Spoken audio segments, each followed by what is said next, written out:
ज्याला ज्याला मायबाप असतील ना डोंगरे बाबा, त्याच्यासारखा भाग्यवान नाही बरे का. आणि हे मायबापाचं महत्व मायबापाच्या जिवंतपणी कळत नाही, हेही लक्षात ठेवा.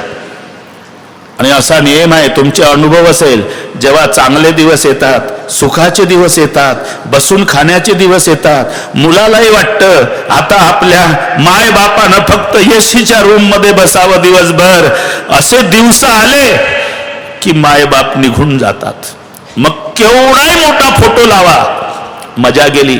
मायबाप म्हणजे काय? मायबाप म्हणजे समया आहे, समया.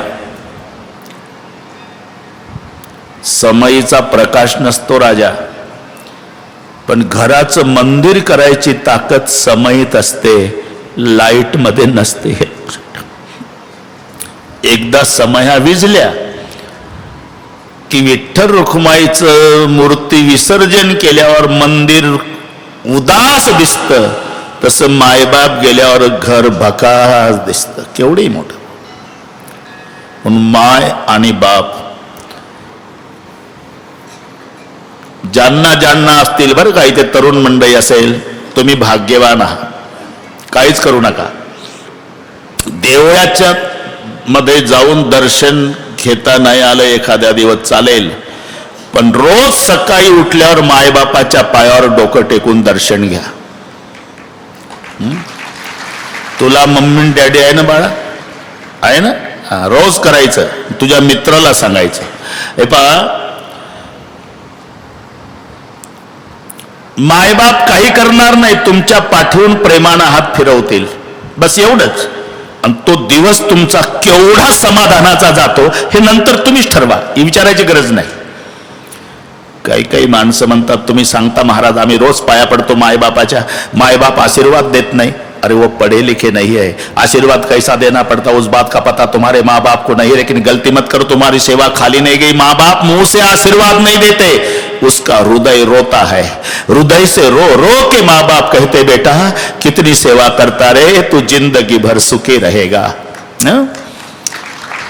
माय बापाच्या आशीर्वादात जी ताकद आहे ती परमेश्वराच्याही नाही, हे लक्षात ठेवा.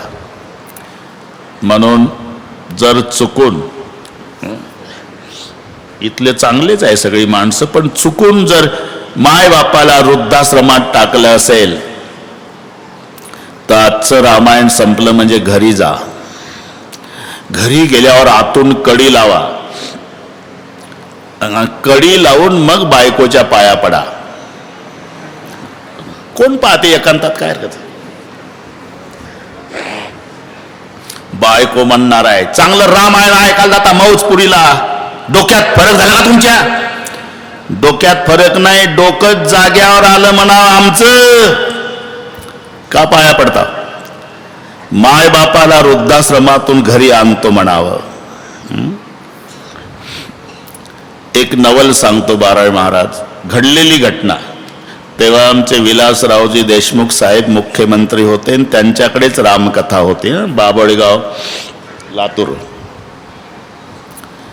एक मोठे साहेब अधिकारी कथेला रोज यायचे. 2 दिवस 3 दिवस, चौथ्या दिवशी मॅडमला घेऊन आले. बरं का, घडलेलं हे काही पुराणातलं नाही, मॅडमला घेऊन आले. मॅडमनी आयुष्यात पहिल्यांदा कथा ऐकली.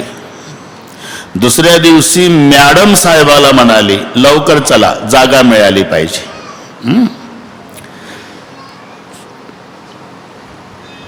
पाचव्या दिवशी कथेच्या मॅडम साहेबाला म्हणाली कथेला जायचं नाही, गाडी काढा, वृद्धाश्रमात जायचं आहे. का? माझ्या सासूला आणायचंय. मुलगा आईला म्हणतो नवल नाही, सून म्हणते सासूला आणायचं आहे, माझी चूक झाली. आणि गाडी घेऊन साहेब वृद्धाश्रमात. सून सासूच्या पायावर डोका आपटू रडली, सासूबाई चुकलं माझं, मला मुलगी समजून माफ करा, आता देवीसारखी सेवा करील बंगल्यात तुमची मरेपर्यंत. सासूला घरी आणला. रडारड सुरू झाली, पण सासूने एकच आग्रह धरला, ज्या कथेत तुझ्यावर एवढा परिणाम झाला, माझ्यासारख्या किती म्हाताऱ्या लेकाची सुनाची वाट पाहत वृद्धाश्रमात बसल्या असतील. मला त्या बाबाचं दर्शन घ्यायचं आहे. शेवटच्या दिवशी तिघं आले. पहिले 3 दिवस नुसते साहेब आले, 4थ्या दिवशी मॅडम आल्या, 5व्या दिवशी वृद्धाश्रमात गेल्यामुळे नाही, आणि शेवटच्या दिवशी सून, मुलगा आणि म्हातारी माय वृद्धाश्रमातून आली. ती म्हातारी माझ्या तोंडावरून हात फिरवून रडली, बाबा थोडंसं रामायण कमी सांगत जा, पण माझ्यासारख्या किती म्हाताऱ्या वृद्धाश्रमात असेल. माझ्या सुनेनं जसं मला आणलं तसं अनेक सुनांनी त्यांच्या त्यांच्या सासूला घरी आणावं बाबा. आणि तिथे आम्ही त्या सुनेचा देशमुख साहेबांच्या हस्ते जाहीर सत्कार केला. ह्या पैशानं मिळणाऱ्या वस्तू नाही, लक्षात घ्या. माय आणि बाप सकाळी तीर्थाचे धुरे. बरं, त्याच्या पुढे जाऊन सांगतो, इथे बरेचसे मायबाप बसलेले आहेत, त्यांच्या साक्षीनं सांगतो, एकाही मायबापाची इच्छा नाही मुलानं सेवा करावी. मग मायबापाची काय इच्छा आहे? एकच इच्छा आहे, माझा दादा, माझा लेक, माझा राजा दिवसभरात एकदा आमच्या डोळ्यानं दिसावा, ह्या पलीकडे मायबापाची इच्छा नाही. हे लक्षात ठेवा. म्हणून वृद्धाश्रमातून आणतो म्हणाव, ती म्हणाल आणा, पण बंगल्यात नाही ठेवणार. नाही म्हणाव, गोठ्यात ठेवतो गाईच्या. मग काय हरकत आहे, आणा. दाटी वाटी जनावर बांधून एक कोपरा गोठ्याचा खाली करा, 2 पोते द्या, 2 गोदड्या द्या दोघाला. रुसणार नाही मायबाप. 2 जर्मनची ताटं, 2 तांबे प्लास्टिकचे. आणि स्वयंपाक करू नका. मुलाबाळातून एखादी भाकरी जर उरली तर बायकोच्या चोरून पॅन्टच्या खिशात घाला. ज्या मायबापाने उपवासी राहून खुरपणी करून गाठी गाठीचं लुगडं, गाठी गाठीचं धोत्र नेसून तुम्हाला कर्जबाजारी होऊन पदवीधर केलं, त्यांच्यासाठी रोज एक भाकरी चोरा, पाप नाही लागणार. आणि जाताना ऑफिसला गोठ्याकडून मोटरसायकल न्या. का? दुपार झाली. जसे जनावर चाऱ्यासाठी हंबरतात ना, तसे तुमचे मायबाप गोठ्यातल्या कोपऱ्यात बसून असेल, फटफटीचा आवाज ऐकत असेल, दादा येईल आमचा भाकरी घेऊन. मोटरसायकल उभी करा, उतरू नका, खिशातली भाकरी काढा, कुत्र्याला फेकता तशी फेका गोठ्यात. पाहू नका सेनात पडली का गव्हाणीत, तुमचं काम झालं, जा निघून.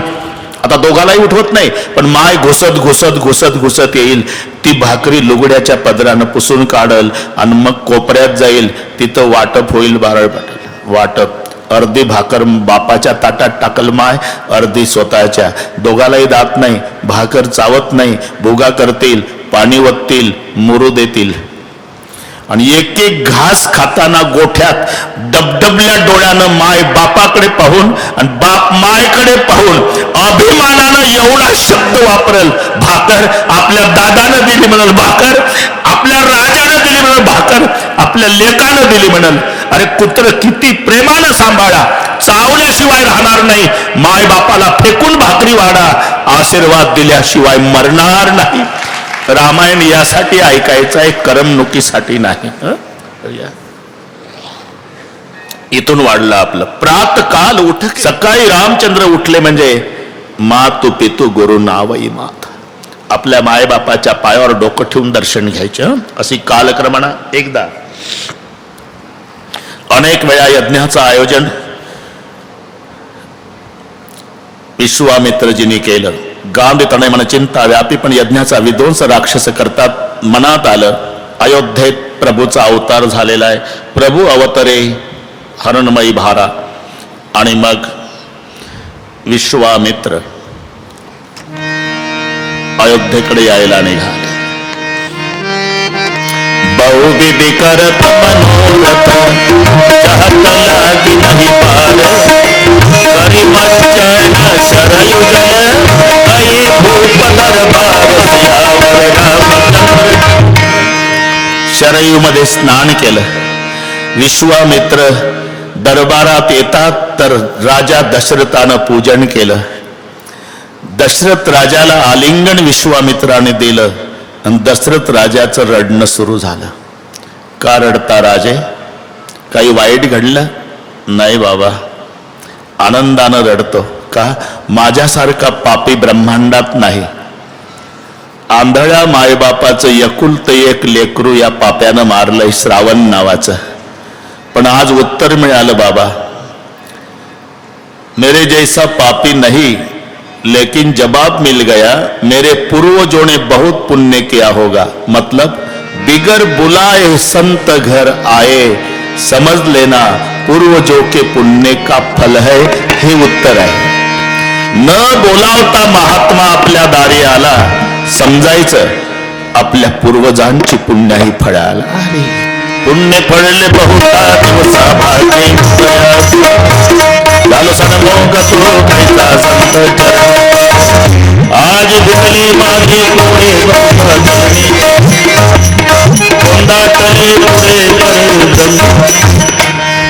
पूजा केली, भोजन झालं, विश्रांती झाली.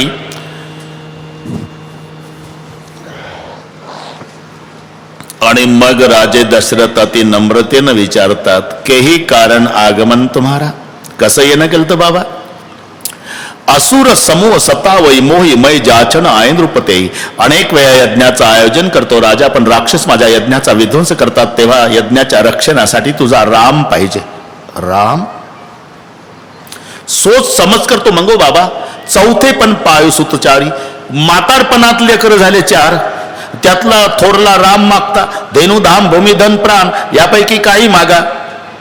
नाही, राम पाहिजे. दुसरं काही मागा, राम पाहिजे. मी राम नाही देणार बाबा, नाही देणार. आधीच रागीट आहे बाबा. विश्वामित्र ताक उठला बाबा, उठला, कमंडल उचलला, वाघाचा बगड्यात दाबलं, खडा उठाल्या पायात, धाड ताड ताड ताड 4-5 पायऱ्या उतरला, बाबा थांबला. टोमॅटो सारखे डोळे विश्वामित्राचे. पाहिलं, लटलट कापत होता दशरथ राजा. पाहतो काय राजा? विनमुख निघालो, विनमुख गेली सर्व सुकृताची संपत्ती. विश्वामित्र म्हणतात, मला तसा कळत नसेल, तुझ्या पूर्वजाचं हरिश्चंद्राचं चरित्र आठवतंय विश्वामित्र. मग उरलेल्या पायऱ्या उतरला बाबा. लटलट लटलट कापू लागले वशिष्ठ. काय केलं दशरथा? अरे आधीच त्या बुवाचं माझं पटत नाही रे भाऊ. ते म्हणाल या साधूनं सांगून ठेवलं असेल, या साधूचं पावती बुक फाडायचं नाही. ते माझ्यावर बिघडेल बाबा. जा, रामच काय सोबत लक्ष्मण दे. पळत आला राजा दशरथ. अंगणात पोहोचलेल्या विश्वामित्राचे धरले पाय. नाही बाबा, नाही नाही नाही, जाऊ नका बाबा, नाही, विनमुख नाही जायचं बाबा. 2 मुलं देतो पण तसं जाऊ नका. आता का? 1-2 मिनिट शांतता ठेवा. ही यंत्रणा थोडासा क्लिष्ट विषय आहे, पण यंत्रणा कशी असावी? 2 मंडळाच्या मध्ये राजा पाहिजे. राजाचा अधिकार कार्यकारी मंडळावर आणि राजावर अधिकार नियामक मंडळाचा. नियामक मंडळातही 8च सदस्य होते. अयोध्येतलं सांगतो, कार्यकारी मंडळाचे 8च सदस्य आहे. अष्टप्रधान मंडळ. एक छत्रपती शिवरायांना जिजामातेनं शिकवलं, अष्टप्रधान. कार्यकारी मंडळात 8. हिशोब करायचा तुम्हाला. दृष्टी, जयंत, विजय, सुराष्ट्र, राष्ट्रवर्धन, धर्मपाल, अकोप, सुमंत. हे 8 कार्यकारी मंडळाचे सदस्य बरे का. यांच्यावर अधिकार राजाचा. पण राजावर अधिकार गाजवणारं एक मंडळ, त्याचं नाव असते नियामक. त्या नियामक मंडळातल्या सदस्याचं राजाला ऐकावं लागतं. आणि त्या नियामक मंडळात 8ही साधूच होते, त्यागी संत होते. का? राजावर अधिकार गाजवायचा आहे. आपलं पोरग लावलं साहेबाने कामाला, मग साहेबाचं चुकलं तरी आपण कशाला बोला. असं एकही मिंध नव्हतं. 8ही लंगोट्या. ही यंत्रणा लक्षात घ्या. लंगोट्या नावं सांगतो: कश्यप, कात्यायन, गौतम, मार्कंडे, वसिष्ठ, वामदेव, सुयज्ञ आणि जाबाली. हे 8 ऋषी नियामक मंडळाचे सदस्य. ते सांगितले 8 कार्यकारी मंडळाचे. 2 मंडळाच्या मध्ये राजा. राजाचा अधिकार कार्यकारी मंडळावर, पण राजावर अधिकार नियामक मंडळाचा. आणि नियामक मंडळाचे सदस्य वशिष्ठ आहे. राम देणार नाही म्हणणारा राजा, अरे लक्ष्मण दे सोबत जा, दोघेही दे. पळत आला का? आदेश कार्यकारी मंडळावर अधिकार गाजवणाऱ्या राजावर नियामक मंडळाचा आदेश असल्यामुळे वसिष्ठाचा. पळत आले, 2 मुलं न्या. ही यंत्रणा. राम देणार नाही म्हणणारा आता 2 मुलं द्या, कारण नियामक मंडळातून ऑर्डर आली. आत्ता बापाला लेकर द्यावी लागली, ही यंत्रणा आहे. आणि मग तयारी. मी तिथंच होतो म्हणून सांगतो बरं का, काळजी करू नका. मग तयार मजा आहे. तयारी सुरू झाली. राम लक्ष्मण 15 वर्षाचे आहे. रडारड सुरू झाली. रडारड का? अरे 15 वर्षाचे राजपुत्र हे काय पुण्याच्या सारसबागेत चालले का फिरायला? राक्षस मारायला चालले. आणि काही कमी जास्त झालं तर पुन्हा भेटी आहे का लेकराच्या? म्हणून भरत शत्रुघ्न रडतोय, दशरथजीचे डोळे भरून आले, सुमित्रा रडते, कैकेयी रडते, वसिष्ठ गैवरले. फक्त एकच रडत नाही, तिचं नाव कौसल्या. आता हा चिंतनाचाच विषय आहे. कौसल्या जिचा राम चालला आणि तिने रडत नाही का? तिला भविष्य आठवलं. माझ्या लेकराच्या लहानपणी एक साधू आलता. त्या साधूनं सांगितलं होतं, आईसाहेब 15 वर्षाचा होईल, एक महात्मा घेऊन जाईल, पण जगात सुंदर नाही अशा सुंदरी सोबत याचं लग्न होईल आणि सुनेसह तुम्हाला आणून देईल तो महात्मा, म्हणजे माझा राम लग्नाला चालला. आता खरं बोला मावल्यांनो, मुलगा नवरदेव झाल्यावर मम्मी रडते का? खरं सांगा. म्हणून कौसल्या प्रसन्न आहे, बाकीच्या रडतात. हे बारकावे लक्षात घ्या. आता तयारी झाली. हात रामचंद्राचा दशरथजीनं धरला आणि हातात दिला विश्वामित्राच्या. श्रीराम आज से तुम्हारा पिता विश्वामित्र जाओ.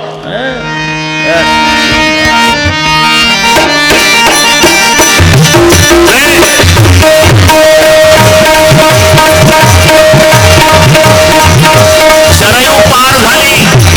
राम लक्ष्मणाला घेऊन निघाले विश्वामित्र.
विश्वामित्राचं गेलं.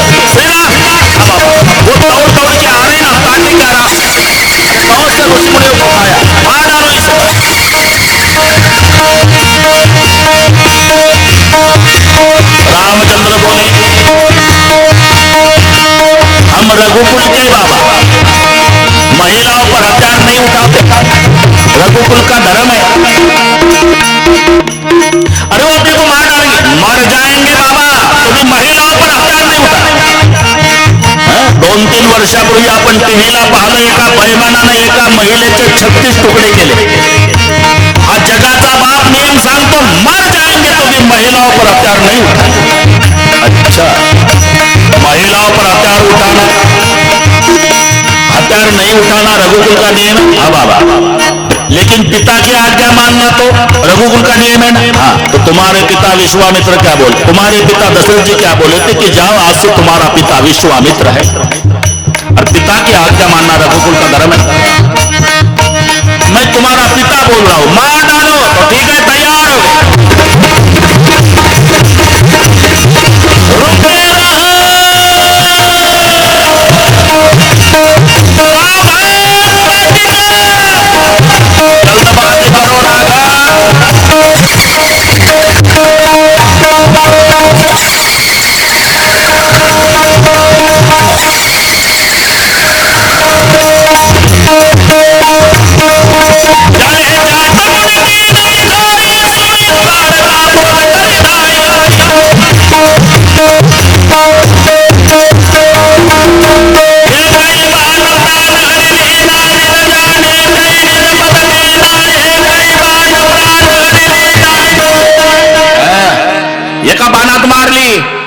अंधार.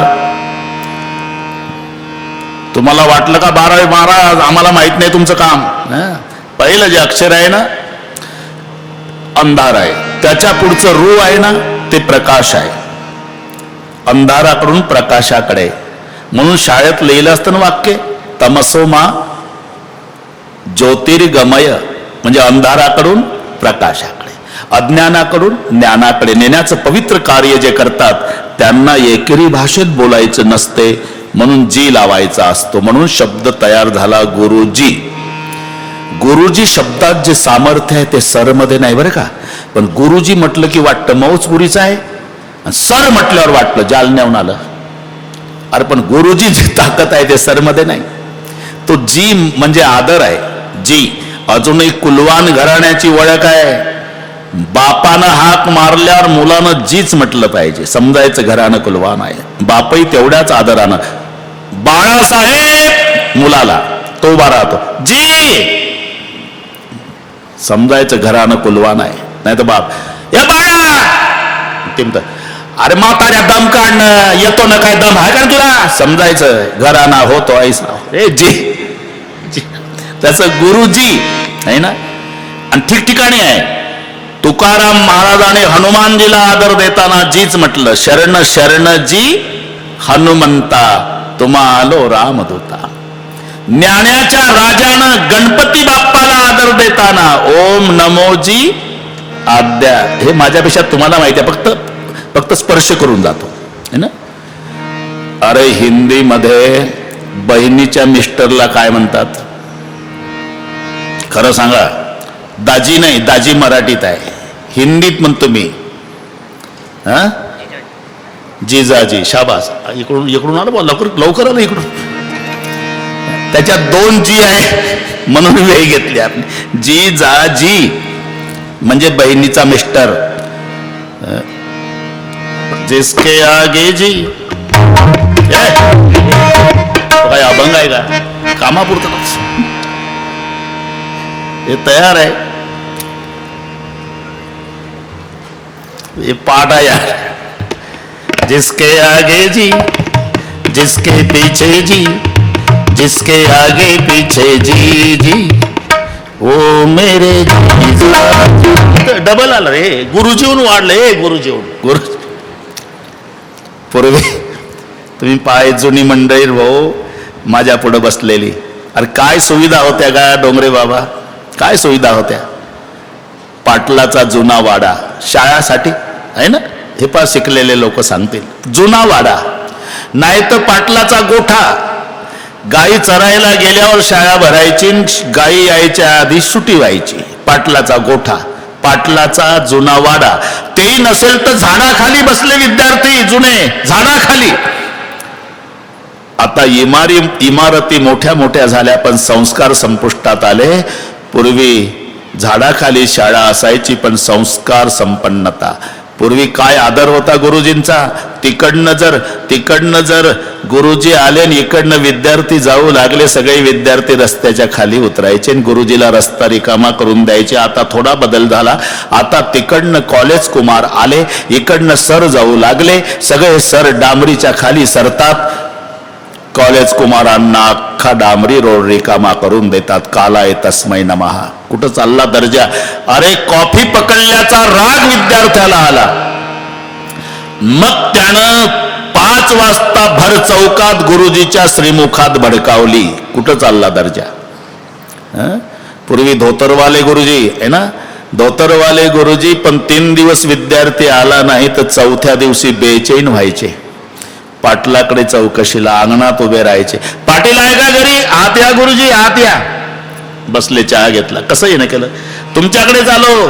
1 नंबरचा हुशार विद्यार्थी तुमचा मुलगा, आणि कधी शाळा बुडवत नाही. 3 दिवस झाले आला नाही म्हणून काळजी वाटली. हो आजारी आहे का? हो बरं नाही का हो त्याला? अरे हे नातं होतं पूर्वीच. जगाच्या बापाला हे दाखवायचं आहे की जगामध्ये सर्वात श्रेष्ठ गुरु आहे. म्हणून महालात गुरु बोलवला नाही, महाल सोडून गुरुच्या झोपड्यात राम गेला. इथून वाढला. आपलं गुरुग्रह गये पढन रघुराई, अल्पकाल विद्या सब पाये. विद्या प्राप्तीनंतर चारही पुत्राला गुरुदेवाने दशरथीच्या स्वाधीन केलं. आता रामचंद्र प्रभू 14 वर्षाचं वय पूर्ण करून 15व्या वर्षात पदार्पण करते झाले. अयोध्येत आल्यावर सकाळचा नियम, सकाळी उठायचं ना आपल्या मायबापाच्या पायावर डोकं ठेवून दर्शन घ्यायचं. प्रातकाल उठ के रघुनाथा, मातु पितु गुरु नावई माथा. वो केवल मातृदेव भव पितृदेव भव नहीं बोलते थे, आचरण करते थे. आणि एक लक्षात ठेवा, रामायण तर पाठ आहे, तुम्हाला तुमच्या माहिती करता सांगतोय. ज्याला ज्याला मायबाप असतील ना डोंगरे बाबा, त्याच्यासारखा भाग्यवान नाही बरे का. आणि हे मायबापाचं महत्व मायबापाच्या जिवंतपणी कळत नाही, हेही लक्षात ठेवा. आणि असा नियम आहे, तुमचे अनुभव असेल, जेव्हा चांगले दिवस येतात, सुखाचे दिवस येतात, बसून खाण्याचे दिवस येतात, मुलालाही वाटतं आता आपल्या मायबापानं फक्त एसीच्या रूम मध्ये बसावं दिवसभर. असे दिवस आले की मायबाप निघून जातात. मग केवढाही मोठा फोटो लावा, मजा गेली. मायबाप म्हणजे काय? मायबाप म्हणजे समया आहे, समया. समयीचा प्रकाश नसतो राजा, पण घराचं मंदिर करायची ताकद समयीत असते, लाईट मध्ये नसते. एकदा समया विजल्या की विठ्ठल रुक्माईचं मूर्ती विसर्जन केल्यावर मंदिर उदास दिसतं, तसं मायबाप गेल्यावर घर भकास दिसतं. केवढी मोठं. म्हणून माय आणि बाप ज्यांना ज्यांना असतील बरं का, इथे तरुण मंडळी असेल, तुम्ही भाग्यवान आहात. काहीच करू नका. देवळाच्या मध्ये जाऊन दर्शन घेता नाही आलं एखाद्या दिवस चालेल, पण रोज सकाळी उठल्यावर मायबापाच्या पायावर डोकं टेकून दर्शन घ्या. तुला मम्मी डॅडी आहे ना बाळा, आहे ना? रोज करायचं. तुझ्या मित्राला सांगायचं, हे पहा मायबाप काही करणार नाही, तुमच्या पाठवून प्रेमानं हात फिरवतील, बस एवढंच. आणि तो दिवस तुमचा केवढा समाधानाचा जातो हे नंतर तुम्हीच ठरवा, ही विचारायची गरज नाही. काही काही माणसं म्हणतात, तुम्ही सांगता महाराज आम्ही रोज पाया पडतो मायबापाच्या, मायबाप आशीर्वाद देत नाही. अरे वो पढ़े लिखे नहीं है, आशीर्वाद कैसा देना पड़ता उस बात का पता तुम्हारे माँ बाप को नहीं. लेकिन गलती मत करो, तुम्हारी सेवा खाली नहीं गई. माँ बाप मुंह से आशीर्वाद नहीं देते, उसका हृदय रोता है. हृदय से रो रो के माँ बाप कहते बेटा कितनी सेवा करता रहे, तू जिंदगी भर सुखी रहेगा. माय बापाच्या आशीर्वादात जी ताकद आहे ती परमेश्वराच्याही नाही, हे लक्षात ठेवा. म्हणून जर चुकून, इथले चांगलेच आहे सगळी माणसं, पण चुकून जर माय बापाला वृद्धाश्रमात टाकलं असेल तर आजचं रामायण संपलं म्हणजे घरी जा. घरी गेल्यावर आतून कडी लावा, कडी लावून मग बायकोच्या पाया पडा. कोण पाहते एकांतात, काय हरकत. बायको म्हणणार आहे चांगलं रामायण ऐकायला जाता मौजपुरीला, डोक्यात फरक झाला तुमच्या? डोक्यात फरक नाही, डोकं जाग्यावर आलं म्हणावं आमचं. का पाया पडता? माय बापाला वृद्धाश्रमातून घरी आणतो म्हणावं. एक नवल सांगतो बाराळ महाराज, घडलेली घटना. तेव्हा आमचे विलासरावजी देशमुख साहेब मुख्यमंत्री होते आणि त्यांच्याकडेच रामकथा होती, बाबळगाव लातूर.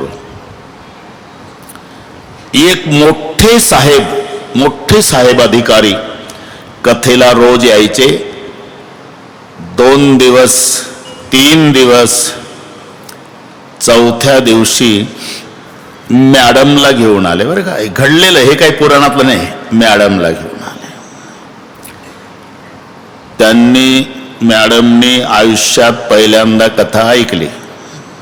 दुसऱ्या दिवशी मॅडम साहेबाला म्हणाली लवकर चला, जागा मिळाली पाहिजे.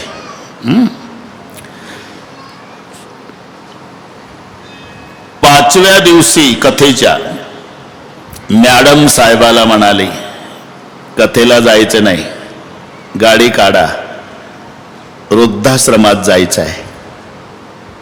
का? माझ्या सासूला आणायचंय. मुलगा आईला म्हणतो नवल नाही, सून म्हणते सासूला आणायचं आहे, माझी चूक झाली. आणि गाडी घेऊन साहेब वृद्धाश्रमात.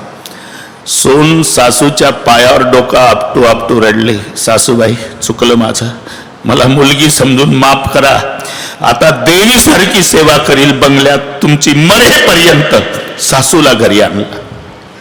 रडारड सुरू झाली, पण सासूने एकच आग्रह धरला, ज्या कथेत तुझ्यावर एवढा परिणाम झाला, माझ्यासारख्या किती म्हाताऱ्या लेकाची सुनाची वाट पाहत वृद्धाश्रमात बसल्या असतील, मला त्या बाबाचं दर्शन घ्यायचं आहे. शेवटच्या दिवशी तिघं आले. पहिले 3 दिवस नुसते साहेब आले, चौथ्या दिवशी मॅडम आल्या, 5व्या दिवशी वृद्धाश्रमात गेल्यामुळे नाही, आणि शेवटच्या दिवशी सून, मुलगा आणि म्हातारी माय वृद्धाश्रमातून आली. ती म्हातारी माझ्या तोंडावरून हात फिरवून रडली, बाबा थोडंसं रामायण कमी सांगत जा, पण माझ्यासारख्या किती म्हाताऱ्या वृद्धाश्रमात असेल. माझ्या सुनेनं जसं मला आणलं तसं अनेक सुनांनी त्यांच्या त्यांच्या सासूला घरी आणावं बाबा. आणि तिथे आम्ही त्या सुनेचा देशमुख साहेबांच्या हस्ते जाहीर सत्कार केला. ह्या पैशानं मिळणाऱ्या वस्तू नाही, लक्षात घ्या. माय आणि बाप सकाळी तीर्थाचे धुरे.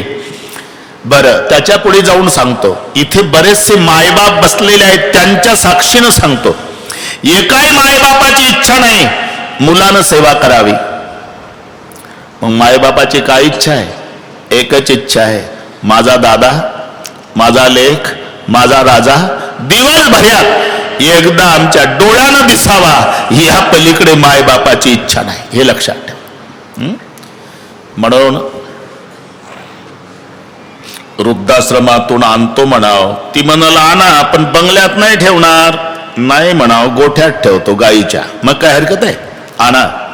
दाटीवाटी जनावर बांधून एक कोपरा गोठ्याचा खाली करा, 2 पोते द्या, 2 गोदड्या द्या दोघाला, रुसणार नाही मायबाप. 2 जर्मनची ताटं, 2 तांबे प्लास्टिकचे. आणि स्वयंपाक करू नका. मुलाबाळातून एखादी भाकरी जर उरली तर बायकोच्या चोरून पॅन्टच्या खिशात घाला. ज्या मायबापाने उपवासी राहून खुरपणी करून गाठी गाठीचं लुगडं, गाठी गाठीचं धोत्र नेसून तुम्हाला कर्जबाजारी होऊन पदवीधर केलं, त्यांच्यासाठी रोज एक भाकरी चोरा, पाप नाही लागणार. आणि जाताना ऑफिसला गोठ्याकडून मोटरसायकल न्या. का? दुपार झाली. जसे जनावर चाऱ्यासाठी हंबरतात ना, तसे तुमचे मायबाप गोठ्यातल्या कोपऱ्यात बसून असेल, फटफटीचा आवाज ऐकत असेल, दादा येईल आमचा भाकरी घेऊन. मोटरसायकल उभी करा, उतरू नका, खिशातली भाकरी काढा, कुत्र्याला फेकता तशी फेका गोठ्यात. पाहू नका शेणात पडली का गव्हाणीत, तुमचं काम झालं, जा निघून. आता दोघालाही उठवत नाही, पण माय घुसत घुसत घुसत घुसत येईल, ती भाकरी लुगड्याच्या पदरानं पुसून काढल आणि मग कोपऱ्यात जाईल, तिथं वाटप होईल. बारळ वाटप. अर्धी भाकर बापाच्या ताटात टाकल माय, अर्धी स्वतःच्या. दोघालाही दात नाही, भाकर चावत नाही, भुगा करतील, पाणी वततील, मुरू देतील. आणि एक एक घास खाताना गोठ्यात डबडबल्या डोळ्यानं माय बापाकडे पाहून आणि बाप मायकडे पाहून अभिमानानं एवढा शब्द वापरल, भाकर आपल्या दादानं दिली म्हणाल, भाकर आपल्या राजानं दिली म्हणाल, भाकर आपल्या लेकानं दिली म्हणाल. अरे कुत्र किती प्रेमानं सांभाळा, चावल्याशिवाय राहणार नाही. माय बापाला फेकून भाकरी वाढा, आशीर्वाद दिल्याशिवाय मरणार नाही. रामायण यासाठी ऐकायचं आहे, करमणुकीसाठी नाही. इथून वाढलं आपलं. प्रातकाल उठके